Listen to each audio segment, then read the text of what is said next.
తెలంగాణ నయాగరగా పిలుచుకునే బోగత జలపాతం కొత్త అందాలను సంతరించుకుంది. ములుగు జిల్లాలో బోగత జలపాతంకు భారీ వరద పోటెత్తింది. ఛత్తీస్గఢ్లో కురుస్తున్న భారీ వర్షాలకు బోగత జలపాతం పరవళ్లు తొక్కుతోంది.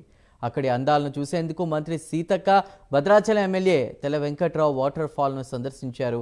అక్కడికి వచ్చిన పర్యాటకులు కొద్దిసేపు ముచ్చటించారు. రమణీయంగా కనిపిస్తున్న ప్రకృతి అందాలను చూస్తూ పరవశించిపోయారు.